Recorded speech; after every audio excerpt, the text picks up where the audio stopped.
Welcome to this episode of Football Scientific with me, Aaron Sauter. I'm a writer for the UFL News Hub and the CFL News Hub. I cover the San Antonio Brahmas of the UFL. I cover the Hamilton Tiger Cats of the CFL. I cover the IFL, the Indoor Football League, the NAL, the National Marina League, and I cover the ELF, the European League of Football. And on Football Scientific, we also talk about the NFL extensively. Joining me today is my co-host, Wolfie D. Wolfie D in the house. Wolfie D is back, y'all. Fired up. Prediction Thursday. This is awesome. Yes, Wolfie D, yesterday we made our NAL predictions.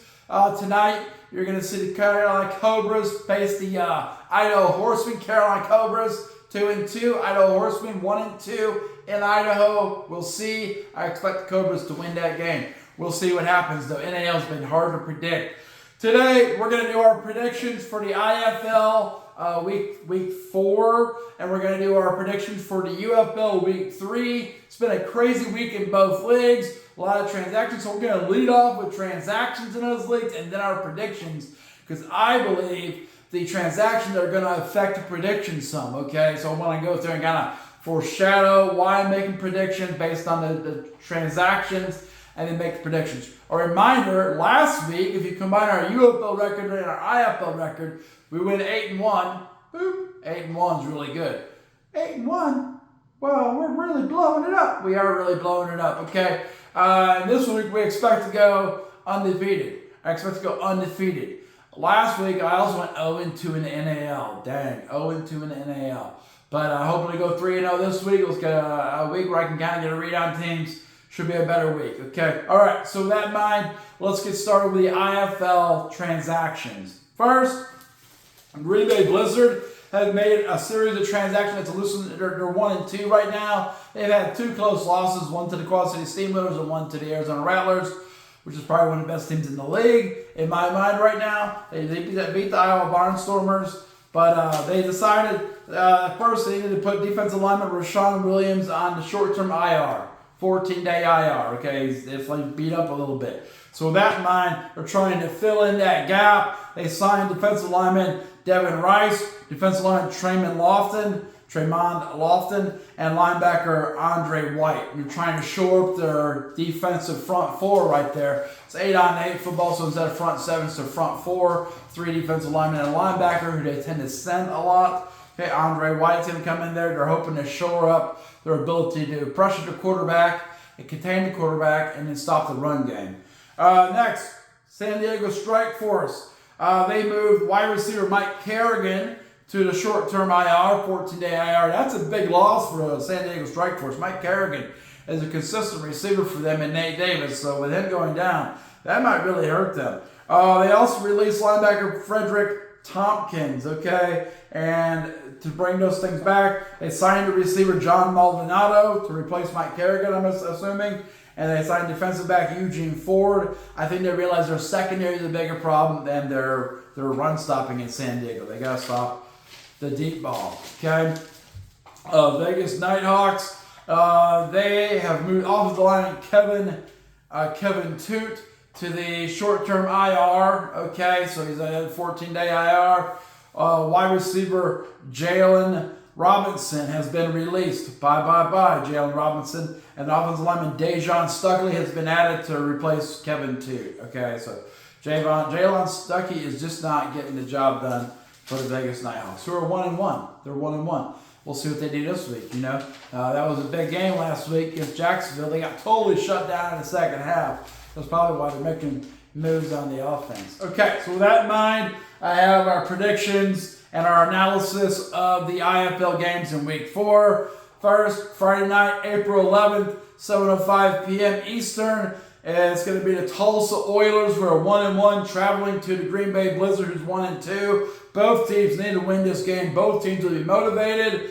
The Tulsa Oilers have a superior defense, and the Green Bay Blizzard have major question marks in their secondary right now. Okay, the Oilers also have quarterback T.J. Edwards, who is a good runner, and he can throw the ball pretty well too, especially if they call the right routes. So I suspect the Tulsa Oilers are going to play pretty well this game, but they're on the road in Green Bay. The crowd's going to be crazy.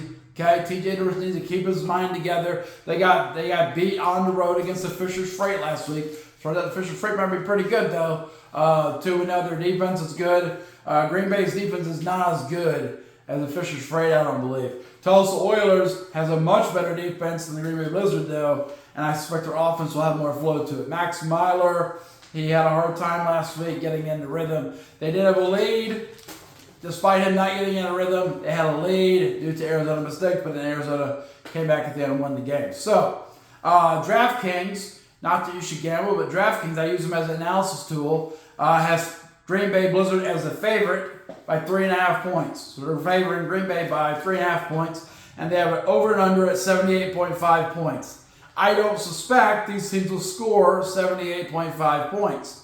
Okay, I have this game as Tulsa upsetting, technically, the Green Bay Blizzard 38-32. I think it'll be a lower scoring game compared to other games. Higher scoring for both of these for the Oilers, though. And I think it'll be 38-32. I think they'll expose the bad secondary of the Green Bay Blizzard, and I think that they'll contain Max Myler. Okay, so it's going to be 38-32, and I say it's an under of 70 points. So I'm taking the Tulsa Oilers and the points. Okay, 3.5 points. And I'm taking the under on that. Okay, go Oilers. Next, also Friday, April 11th at 10:05 p.m., the San Diego Strike Force traveled to the Vegas Nighthawks. Just talk about Mike Kerrigan being out. He's a major weapon for them. They played a couple weeks ago. Very close game. San Diego jumped on top of Vegas early, had a big lead in the second half. Boom, gave up 3 straight touchdowns, lost the game 48-41, okay? Looking at the stats, looking at lack of Mike Kerrigan, looking at on the road in Vegas for San Diego, DraftKings, and San Diego's 0-2. San Diego's 0-2. Vegas Nighthawks are 1-1, okay? DraftKings has the Vegas Nighthawks winning by 4.5 points or favored by 4.5 points, and the over-under is set at 84.5. I suspect these teams will hit that. So what I have is I have the Vegas Nighthawks winning 48-41. Vegas Nighthawks 48-41. So I'm taking the Nighthawks, even though they have to cover the 4.5 point spread. I believe they'll cover, and they're going to get an over of 89. So they're going to give me over, and Vegas Nighthawks will cover, I believe. Okay. All right. So it's 2 games. Next Saturday. Not next Saturday, but this Saturday, next game, Saturday, April 12th, 7:05 p.m. Eastern. Remember, all these games are on the IFL network, the Game Pass. Fishers Freight, 2-0, travel to the Massachusetts Pirates, 0-2. Fishers already has a road game win at Northern Arizona. The Massachusetts Pirates have been struggling with turnovers and getting offense going without Jimmy Robinson. With new quarterback Kenji Bahar, it just hasn't looked very good, and they've had a hard time stopping offenses. So I suspect the Fishers, this will be the first time I've picked the Fishers Freight. And spoiler alert, I'm picking the Fishers Freight. I picked against them last 2 weeks and got burnt both times. That was my only loss last week was the Fishers Freight. So now I'm saying, yes, their offense looks good. Their defense is very sound. I think they're going to beat the Massachusetts Pirates. Of course, they'll probably lose this week, okay? Because I said that. But DraftKings agrees with me. They have the Fishers Freight as a 5.5 point favorite. They have an over-under at 78.5. I don't have this game with that many points. Both teams have not scored that many points, if you think about it. Fishers Freight have been scoring 40 consistently, and Massachusetts Pirates have been scoring in the high teens, low 20s. So I don't suspect this is going to be a shootout. I think it's going to be a defensive grind. I do think the Fishers Freight's going to come out on top. I got them winning 36-22, and that is well under the 78.5 points. So I got the favorite, Fishers Freight, winning. I got them covering the spread significantly, and I have them scoring a total of 58 points, so an under on that pick for the over-under.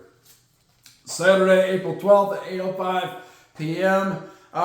These are all Eastern times. I'm in the Eastern time zone, so I go by Eastern times. The Iowa Barnstormers, who are 0-2, traveled to the Quad City Steamers. They played in Iowa last week. Quad City won that game, but they really blew out the Iowa Barnstormers. But then in the fourth quarter, they started getting very lackadaisical. and Iowa fired back, and they only won 52-47. Okay, I think the Quad City Steamrollers will have learned a little bit of a lesson from that. I think the Iowa Barnstormers will have a little bit less confidence on the road. Quad City is another arena. It's in Moline, Illinois. What are you going to do at Moline, Illinois on a Saturday night in April? Probably freeze. Okay, so they're going to be taking. They're going to be fired up. The crowd gets crazy in Moline at the Mark Arena. Okay, so Quad City, they have Defensive Player of the Week, Bubba Arslanian, getting interceptions every week. Last year he was just a blitz guy. Now he's getting some interceptions, making some plays. Old dude's playing pretty well, Bubba Arslanian. Okay, so 3-0 Quad City Steamrollers, 0-2 Iowa Barnstormers. I got Quad City winning this game. DraftKings also has Quad City winning the game. They're a 7.5-point favorite, which is a pretty big spread in the IFL. They got Iowa Barnstormers, losing. Well, they got 7.5 points, and they're the underdog. So Quad City should win by more than 7.5. They're saying. Okay. Over/under is going to be 85.5, and on my analysis, I broke that. I got above that. I think it's because the Iowa Barnstormers are going to come out and run the air raid stuff. Quad City Steamrollers, Daquan Neal, he can put some points on the board. They already went over 85.5 points when they played last time, and I think the Quad City Steamrollers are going to play better this time in front of their home crowd. I think they'll move to 4-0. This would be a great start for Quad City. If they lose to Iowa, that will be crazy. That will be crazy to lose to Iowa Barnstormers, okay? So, what do I have? I have the Quad City Steamrollers beating the Iowa Barnstormers 52-43. So I got Quad City winning 52-43. That's 9 points. So I got that. I'm picking Quad City Steamrollers with the negative 7.5, knowing that they have to win by 7.5 or more. I think they'll win by 9. And I got the over-under at 95. So I got going over on that one. Over on. I think they're going to score a lot of points, as I've done before. Okay. Saturday, April 12th, 9:05 p.m. Eastern. Jacksonville Sharks, 2-0, who I view as the second best team in the IFL, traveling to the Tucson Sugar Skulls, 0-1. They've only played the Arizona Rattlers, and they lost by 28 points. I got Tucson being the worst team in the league right now, and DraftKings reflects that. So they have the Jacksonville Sharks favored by 8.5 points. They have Tucson Sugar Skulls. If you pick them, you get the points of 8.5. I don't think it's gonna be that close. They got the over/under at 79.5. They could come close to that. I don't think Jacksonville's gonna need to score that many points. I think once they get a couple touchdown lead, they're probably gonna take the foot off the gas a little bit. They can't relax. You can't relax like Quad City did last week and let a team come back on you. I don't think Tucson has the firepower Iowa does. And that's why I have Iowa at number 13 in my power rankings and Tucson number 14. I think Iowa's got more firepower in their offense than Tucson. Both teams are bad. Neither team is complete. But I think Iowa's better than Tucson. But back to this game. Jacksonville Sharks, I got them winning the game 46-28 on the road at Tucson. Okay. The over-under was 79.5. I got it going under at 74. Under at 74. Okay. All right. Saturday, April 12th, 9:05 p.m. Eastern. We got the San Antonio Gunslingers, 1-1, traveling to the Arizona Rattlers, 2-0. San Antonio has competed well and won one game. They beat the Bay Area Panthers, which was pretty good. They lost to the Tulsa Oilers by a touchdown, which is it looked pretty good initially, but then they lost to Tulsa lost to Fisher Freight. So it's hard to really say where San Antonio's at right now. I will say San Antonio is not scoring at the rate they were last year. They are playing better defense, though. I think this game will be an explosive game for Arizona. It'll be at the Desert Diamond Arena. I think Arizona will struggle a little bit with the Gunslingers, but not that much. DraftKings agrees. They have the Arizona Rattlers with a huge advantage. They have the Arizona Rattlers favored by 8.5 points, okay? And the over-under 85.5. Remember that quarterback Dalton Snead, who was the driving factor of them coming back and beating Green Bay on the road last week, it was the Offensive Player of the Week. He's still going to be there, and he's going to be lighting it up. I know that both teams will play solid defense, though, and I suspect Arizona, they struggled early in games. Not as much as they did last year. Last year they started off 2-3 in the season, like a 3-game losing streak after going 2-0. So they're way ahead of that. Well, maybe not. They're 2-0 again, but they started a 3-game losing streak. I don't know. I'm hoping that doesn't happen for them just for their good. I kind of like the Arizona Rattlers. I got the Rattlers winning at home 48-32 against the San Antonio Gunslingers. So if I'm picking a team to bet on, I'm going to bet on the Arizona Rattlers and the 8.5 points. And the over-under, I got that at 80. The over-under by DraftKings is 85.5, so I take them under at 80. I take them under at 80. I don't think Gunslingers can hold up their end. I think if both teams came out slinging the ball, it could easily go over 85.5. San Antonio Gunslingers has not held up their end of the deal so far. Okay? So that's why I got it at 80. All right.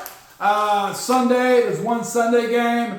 Sunday, April 13th, 8:05 p.m. Eastern. We got the Northern Arizona Wranglers, who are 0-1. They've only played one game, though, against the San Antonio Gunslingers, traveling to the Bay Area Panthers, 1-1. Remember, a lot of Northern Arizona, their head coach, their players, moved to the Bay Area. For years, Bay Area has been gathering up Northern Arizona Wranglers players. So, by association, if the best players go from Northern Arizona to Bay Area should beat Northern Arizona. That's not always how indoor football works, but I think that's how it will work this week, okay? I don't think it'll be as dominant. I don't think the Bay Area Panthers are capable of being as dominant as DraftKings think they will be, though. DraftKings has them winning by 8.5 points, okay? And over under 81.5. They could go over that, but I see Northern Arizona putting up a really good fight against Bay Area, and they tend to keep the games lower scoring. They work on ball possession, which is counterintuitive in indoor football. Northern Arizona tries to limit the scoring opportunities, and they play some good defense. It's not winning football in the IFL. It's not winning football. Scoring over 50 and holding teams under 50 is winning football in the IFL. But Northern Arizona, they have a chance because they're going to shorten the game and possess the ball and play good defense in their minds, okay? I don't know if they can play good defense or not, but in their minds, that's what they're going to do. I got the Bay Area Panthers winning the game 35-27, and that's 8 points. Okay, that's 8 points. So if I was going to bet on that, I'd take Northern Arizona Wranglers with the 8.5 points. I'd take Northern Arizona with the 8.5 points with the points. I think Northern Arizona will keep the game closer than what DraftKings think they will. Okay, and over under, I got that at 62. I think if it goes to 81.5, there's no chance Northern Arizona can win that game. Okay, they're not capable of scoring that many points right now. So the only way, in my mind, Northern Arizona can win this game against Bay Area is to possess the ball and grind out first downs and then score at a pretty consistent rate. But it's going to be long, pound-out drives, okay? So I suspect lower score game, 35-27, Bay Area. I think they're the better team. But then on the over-under, I got to go on 62. I got to go on under, okay? All right. So that's the IFL, okay? IFL predictions. They felt pretty good. Let's see what Ziggy the Zebra had to say about those predictions. They seem pretty solid. I like the Fisher straight. I hope they go 3-0 against the Pirates. The Pirates. I think it's pretty good. I think Tulsa is going to play pretty well against Green Bay, but Green Bay can sneak up and catch you sleeping. And I think you got to watch out for that. I think San Diego Strikeforce are going to be hurting about Mike Harrington. And it might get ugly in Vegas, but you got to win by 7. So I guess you're right. Maybe 4-1 last week. That's pretty good. All right. I guess that's all I got right now. Ziggy out. Okay, Ziggy out. Next, we have our UFL predictions. We're going to lead this off the same way we did the IFL. We're going to start with the transactions. So I think these transactions will impact the outcomes in these games, okay? A lot of stuff's been going on this week in the UFL that's going to impact these games. So first, San Antonio Brahmins, yesterday, big announcement. A.J. Smith, their offensive coordinator, the offensive genius, A.J. Smith, is out. He said that basically he's being micromanaged. He didn't say it, but Brandon Silvers, his quarterback, when he's at Houston Roughnecks, said he's tired of being micromanaged by Mark Littlebridge and Wade Phillips. And he doesn't want to have to run an offense that's sensible. No offense to him. But it's really boring. That offense is really boring right now. And he's blaming Wade Phillips. We're going to find out We're going to find out this week if it's Wade Phillips' fault. Okay, Peyton Pardee, who is related to Jack Pardee, who has connections to the father of Wade Phillips. Bum Phillips is Wade Phillips' dad. They have connections. Peyton Pardee's going to do what Wade Phillips wants to do. What's Wade Phillips want to do? He wants to ground out first downs. He wants to run some play action. He wants to possess the ball. He wants to give the defense a chance to win the game. If you look back at 2 weeks ago, the defense and the offense were horrible against the Arlington Renegades, okay? From that week to this week, or last week, St. Louis Battlehawks game, the defense looked a lot better. They were competing, and they were not perfect. They were competing on a higher level, especially in the D-line. They were competing more. The offense still looked trash, okay? Kellerman's the scapegoat right now. That's what I'm hearing. But we'll see. He might play better with a pro-style offense. And people don't think about that. I think A.J. Smith, he's an innovator. Anytime someone's a spread coach, they call him an innovator, which doesn't make any sense, okay? Spread football, it looks cool, man. But how many good spread football teams have won major championships? None, including the San Antonio Brahmas. It's not the teams that play spread football. They may win some games. They might win some fans, but they don't win championships, okay? Now, exception is, back in the day, I ran some air raid offense. We won some championships with the air raid offense, okay? We ran some run and shoot type concepts. We ran some stuff. I like the run and shoot offense. I like a little air raid. But that's the Brahmas have yet to commit to any kind of meaningful offense. Even last year, at least RPO or something. Do something that's interesting. They ran some trick plays. I like that. They haven't seen any trick plays this year. It's been boring watching your O-line get drilled and watching your running backs pick up 4 yards of carry behind a horrible offensive line. That's pretty good. And then Kellerman, this looks like he's running for his life. I digress. It's angering though, okay? So A.J. Smith's out. Boop. Peyton Pardee's in. Boop. Also who's in?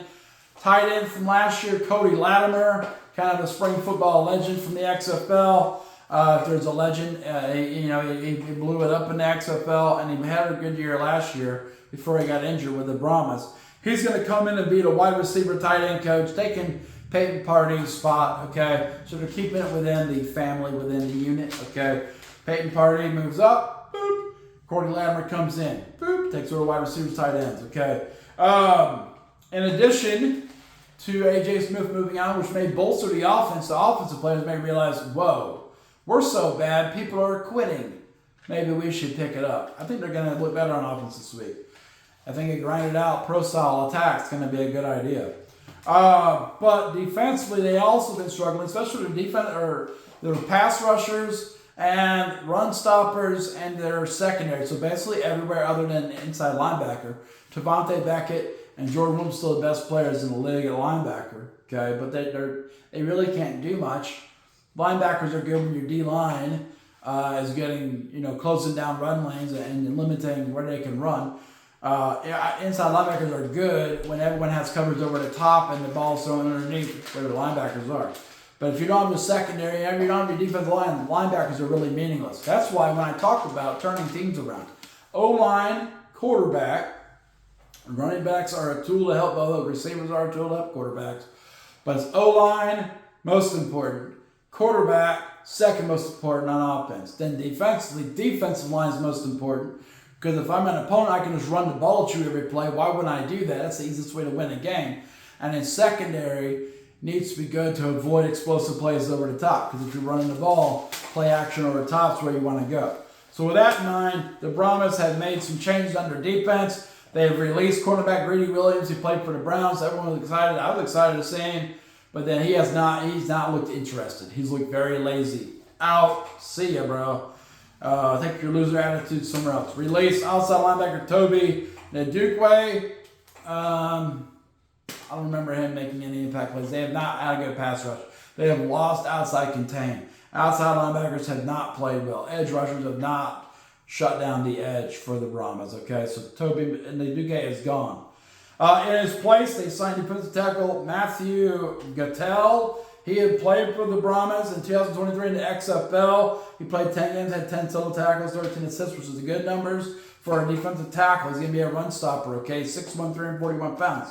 He got to spend some time with Seattle Seahawks 2022 and 2023. Boom.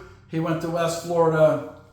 I think that's a good addition for them. They need some muscle in the middle, especially at nose. They need something that's going to shut down the interior running game. They don't have that right now. So Matthew Gattel may be the guy to do it. He's huge, 6'1", 341 pounds. He might be the guy to shut that inside running game down. And then they're addressing the defensive backfield. They signed defensive back Derek Langford. He played in one game for the Brahmas last year. Played in one game at the end of the season, 2 solo tackles. He spent some time with the Jets 2023. He played college football at Washington State, where he played in 39 games and had 60 solo tackles, 31 assists, and 4 interceptions, 1 for a touchdown, okay? Solid player. He has experience. He has experience with the Brahmas. So if you're going to replace someone like... And last year, the defense for the Brahmas was awesome. So if this guy really fit in well with that defense, they should be a better team, okay? Birmingham Stallions, they signed quarterback Andrew Peasley, who played for Wyoming. Why did they sign a quarterback? Because quarterback Alex Maguzman moved to injured reserve. He's out a minimum of 5 weeks, okay, from the DC game.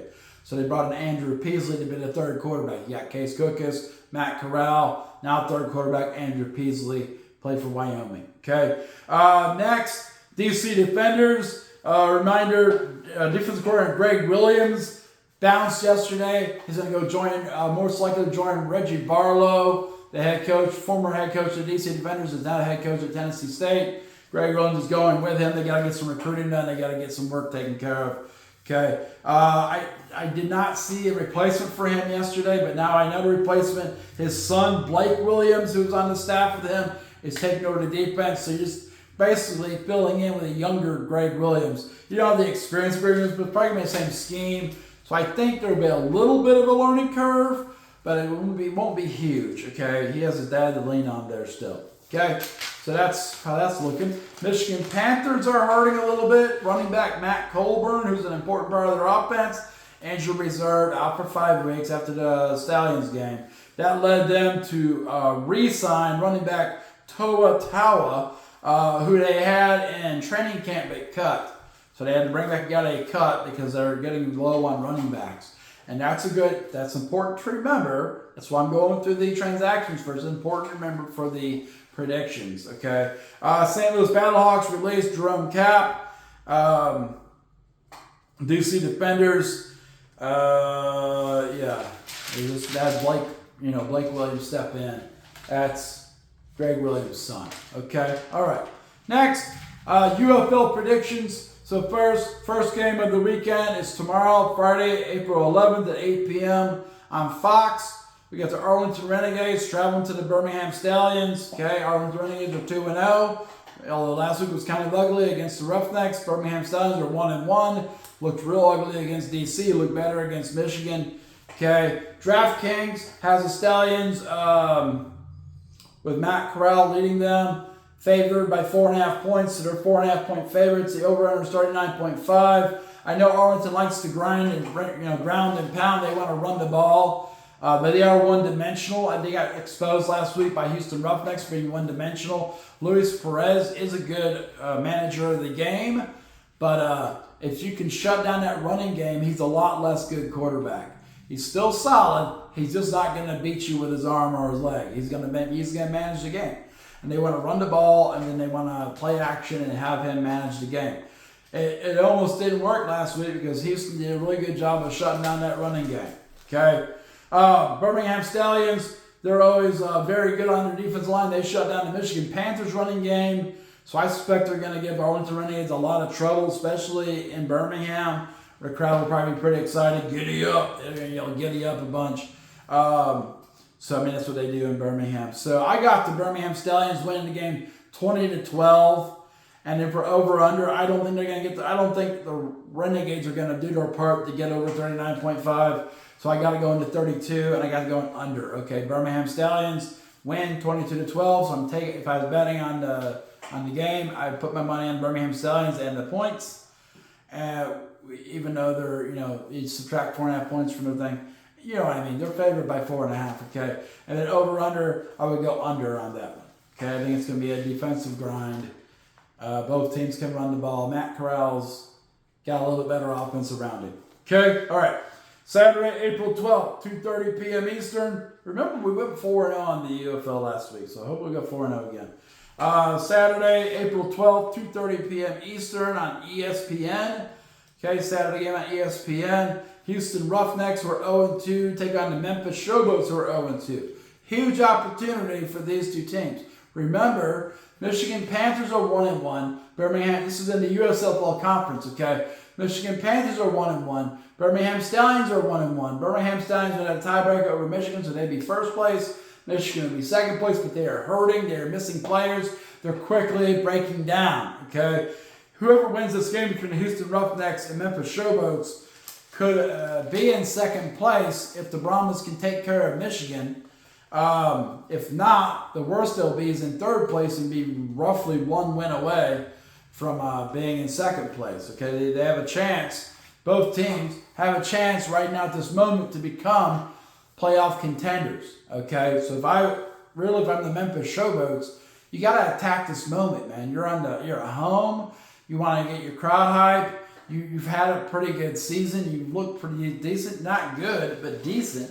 And they could make the playoffs. That USFL conference is gross, okay? So I think Memphis, if they could win this game, they have a chance. If they lose to the Houston Roughnecks, I don't think the Houston Roughnecks have a chance to make the playoffs, okay? And I think that Houston Roughnecks would totally sabotage Memphis Showboats if they beat them.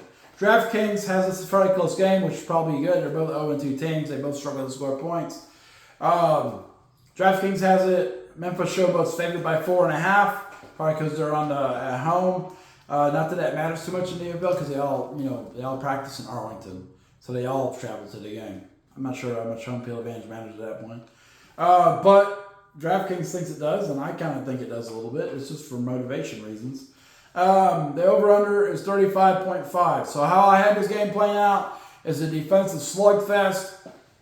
There may not be very many touchdowns scored in this game. It might be all field goals, honestly. But I have the Houston Roughnecks scored a touchdown every game so far, so I think they'll score a touchdown. I think Memphis may score a touchdown. Both quarterbacks are dumpster fires at quarterback.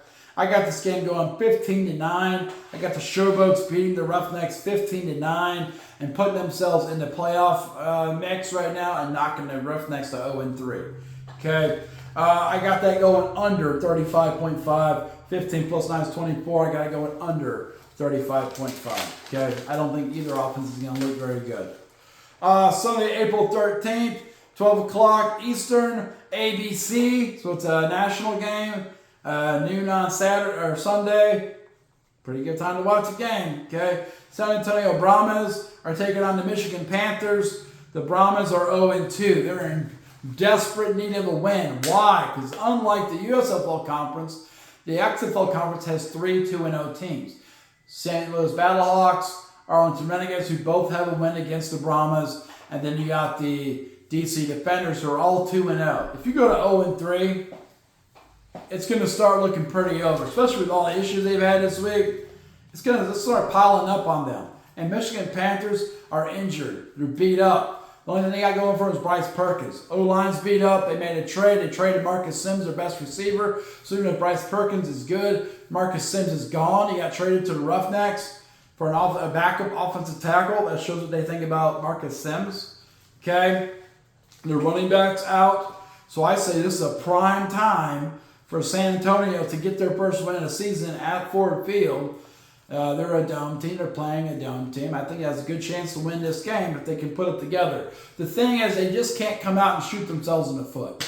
They've been shooting themselves in the foot against these other teams. Come out, ground and pound, run some play action, pick up first downs, put some drives together. Play fundamental football. If you play fundamental football, you got a chance to win if you play halfway decent defense, okay? In the UFL, the fundamental teams win the game, all right? It's not the indoor football league. It's not Canadian football league. If you come out and be fundamental and play good defense, you're going to win a bunch of games in the UFL. Okay, the good teams do that. The San Antonio Brahmas have not done that. Their offensive line has been atrocious. Their quarterback's been playing scared. The running game has not been overly effective. The defensive line has been getting pushed around, and defensive backfields look bored, especially when the ball goes over their head. Okay, I got the Brahmas coming out. I think they're going to be motivated because of this A.J. Smith thing. They're going to be angered by him quitting on them. I think they're going to win. Well, let's talk about DraftKings. DraftKings favors the Michigan Panthers at negative. They're a 5.5-point favorite. So Michigan Panthers are a 5.5-point favorite over the Brahmas just because they're 1-1 and they look better for week 1. Week 2 they didn't look that good. Over under is 36.5. I say they don't touch it. I think both offenses are going to struggle in this game. So I got San Antonio Brahmas winning this game in an upset, 16-14, getting their first win. And either DC or St. Louis is going to lose in this next game I'm going to go over. So that's going to put them in a tie for third place, which is better than last place, okay? That's baby steps. They're making baby steps. They win the game next week, and they have a chance to be 2-2 and maybe be a contender, okay? But you got to win this one. You got to beat the Michigan Panthers. I predicted last week, I thought they would go 0-2, which they have. I figured they would go 3-2 for the first half. So I think they'll go on a 3-game winning streak, and I expect them to beat the Michigan Panthers. Last week I expected that. And I have them going 4-1 in the second half of the season, going 7-3, and back in the XFL Conference Championship. That's where I've been the whole time. When A.J. Smith bounced, I thought, well, that's a problem. But then I thought about it. No, it's not a problem. Because his offense has not been good. And Brandon Silver says because they haven't been letting me run his offense. Well, they don't trust him. Okay? They don't trust him. Turnover. Hurt quarterback. It looks bad. So just because you run a spread offense doesn't mean you're an offensive genius. I hate that classification of those guys, okay? Okay, so then Sunday, April. So I got Brahmas winning that, 16-14. I got it going under with 30 points. So I got it under there. That last game of the UFL, Sunday, April 13th, 3 p.m. Eastern. DC Defenders, this is the big game of the week. DC Defenders are 2-0. They're going to the St. Louis Battlehawks. They're 2-0. Should be a big rivalry game. DC just lost their defensive coordinator, Greg Williams, but Blake Williams is stepping in. DC's offense has been not good. They have had no flow at all, even though Fred Case is still there running that offense. Their offense had no flow. They've been winning with their defense, okay? St. Louis Battlehawks have been the most balanced team in the league so far. They're my number 1 team in the league right now because they're the most balanced team, okay? DraftKings has this game, Battlehawks winning by 7. So they got Battlehawks favored by 7 points. They got an over-under at 38.5. Okay, I looked at everything. I think DC is going to be able to, I think their defense will still play good. Not as good as they've been playing, but good. I think they'll have a little bit of a drop-off. Offensively, you'd like to think they get better every week.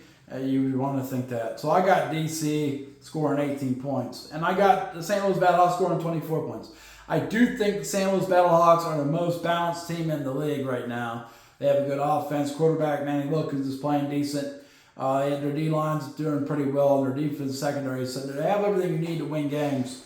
DC has half of that. And they have a good secondary. And they have a good defensive line. Offensive line is not good. And their quarterback is inconsistent.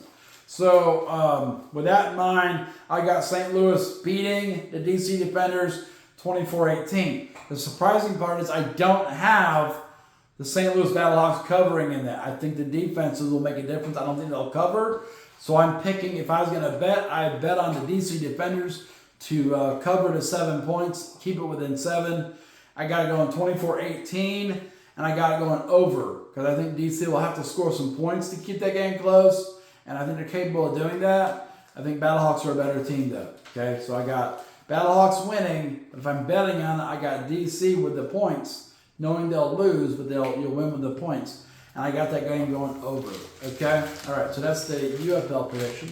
Next, we have the NFL news.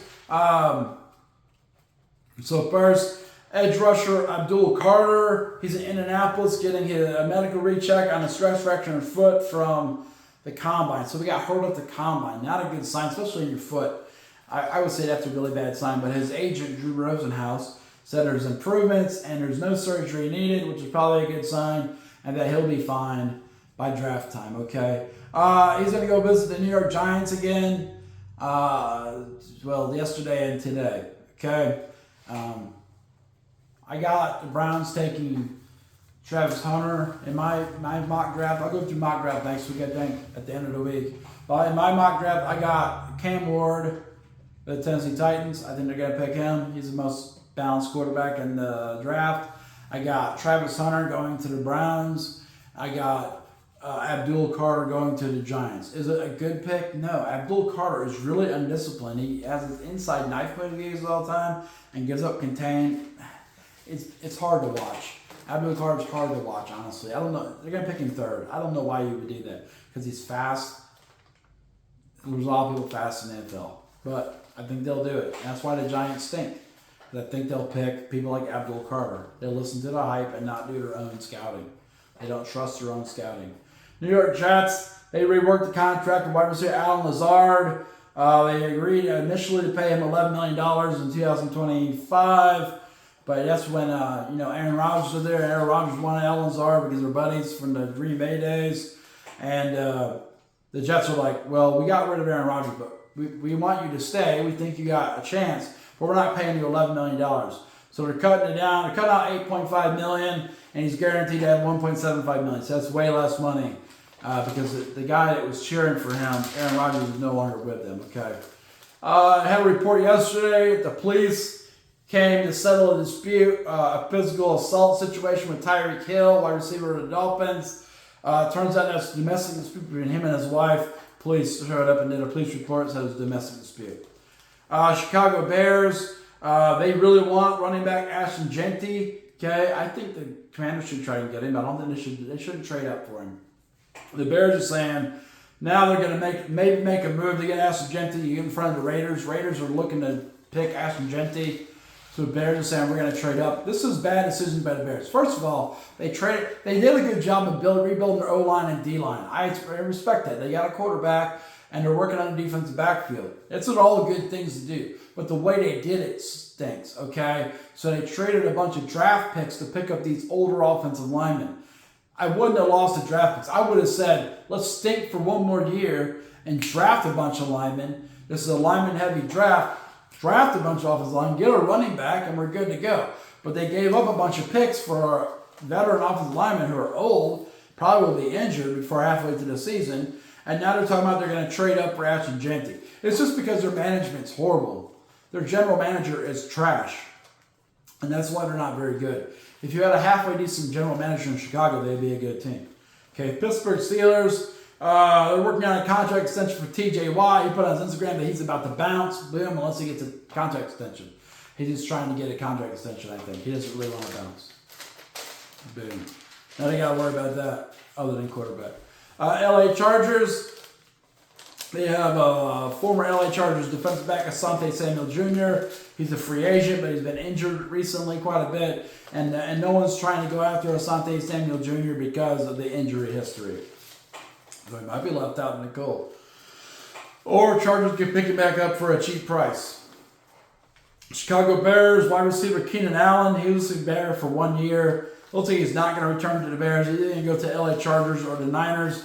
I suspect he'll go back to the Chargers. He was a Charger for a long time. He left because they weren't going to extend his contract. He had a good year with the Bears. Go back to LA and finish his thing with the Chargers. Next, Indianapolis Colts released kicker Matt Gay, which is a big surprise because 2 years ago they way overpaid Matt Gay. They paid him a ton of money, made him like a huge contract for a kicker. Well, he's been cut now.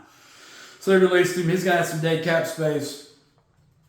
Another team, just poor management. They make poor decisions. That's why they're constantly fighting to make any progress. They have make horrible management decisions, including cutting Matt Gay after paying him a ton of money.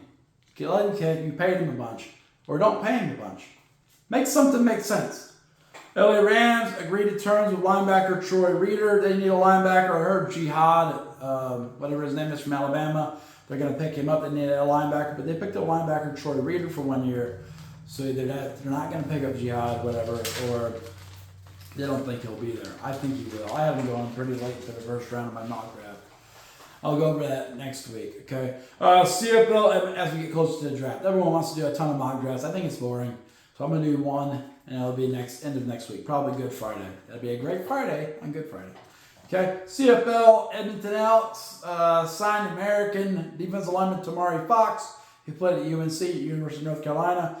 Calgary Stampeders signed American defensive back Jaden Grant, Oregon State. Right now, CFL teams are all doing the same thing. They're fixing the O-line, D-line. If they're not happy at quarterback, they're fixing that, and defensive backs. That's what you do in the offseason. Every league should do that. The CFL teams get it, okay? That's why that league has so much parity. You never really know who's going to win.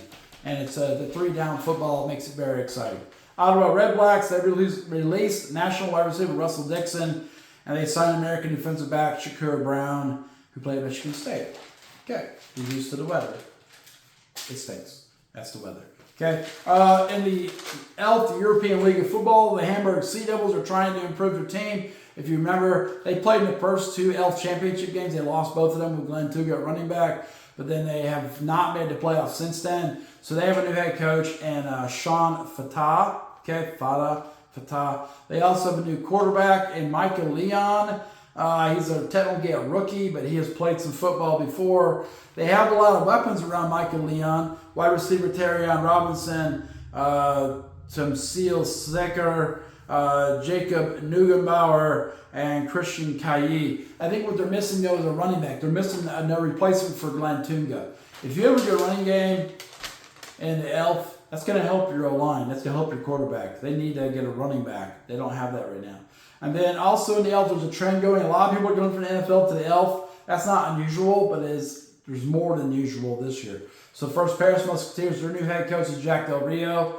They had a good thing going last year. Maybe he can help put them over the top, or maybe he can make them worse. Madrid Bravos, the quarterback Reed Sinnett, and the wide receiver Aaron Cruikshank, they both come in. They might have a chance to, go deeper in the playoffs this year. Helvetic Mercenaries, wide receiver Keelan Cole. He played in the NFL. They got NFL-type talent at Helvetic now. That's different, okay? Frankfurt Galaxy, DB Channing Stribling, and wide receiver Terry, Rigler or whatever. They're trying to build up. They're trying to rebuild the Frankfurt Galaxy. They made the first ELF championship game. They lost it. They beat Hamburg. But they haven't been very good since then. They're going back to their old logo from NFL Europe. They're trying to reclaim what they once had. Ryan Fire, who are talking about going for a three-peat, even though Glenn Tunga and Jadarian Clark are in Nordic Storm. I think people are going to sell the Nordic Storm short because they're a new team. But they have all the old players from their Ryan Fire that won back-to-back championships. Ryan Fire picked up wide receiver Rory Starkey Jr. during this offseason. Okay, they're trying to keep it together, even though they lost their coach, quarterback, and the running back. Glenn Tunga I think he's played in every championship game in the ELF. So he hasn't won them all. He lost two of the Hamburg Sea Devils, but he's been the constant for every championship game other than Vienna. Vienna won a championship. Nope, they beat the Hamburg Sea Devils, so he's been in every one. Okay, so Raiders, T-Roll, defensive back Aaron Maddox is there. They need help in their secondary. They didn't really need help at quarterback. They went through a bunch of quarterbacks last year. So that's a look at the ELF. Any closing notes? Wolfie D. I'm hoping our picks go well. We should win them all. Let's win all the picks. If you bet, good luck. May the odds be with you. Thanks, Wolfie D. You're welcome. And then Ziggy, you got any closing thoughts? Why are the Colts... No, hang on. We have a technical difficulty. Why are the Colts messing around with their kicker? Quit messing with their kicker. Quit messing with his head. Just bloody kick. Said you pay him a bunch and then release him. Come on. No one wants to play for you, Colts. You're gross. That's it. Okay, remember, if you like the show, subscribe to the channel, Football Scientific. If you like the video on the thing, click the thing. And then, boom, if you want to read about the UFL News Hub, I'm going to put a pregame article for Sunday on there, probably tomorrow night or Saturday, probably tomorrow night. Saturday's going to be pretty busy, so probably tomorrow night. I'll put a pregame article on that. I'm already starting working on that. Brahmas and Michigan Panthers at noon on Sunday. And then CFL News Hub, I wrote an article, I think, last night for that, so watch out for that. And then check out my Substack, Football Scientific Substack. That's a collection of all the articles and stuff. So that's what we have going on. Thanks for joining us for Football Scientific. Let's close the Football Scientific portal now. Good night.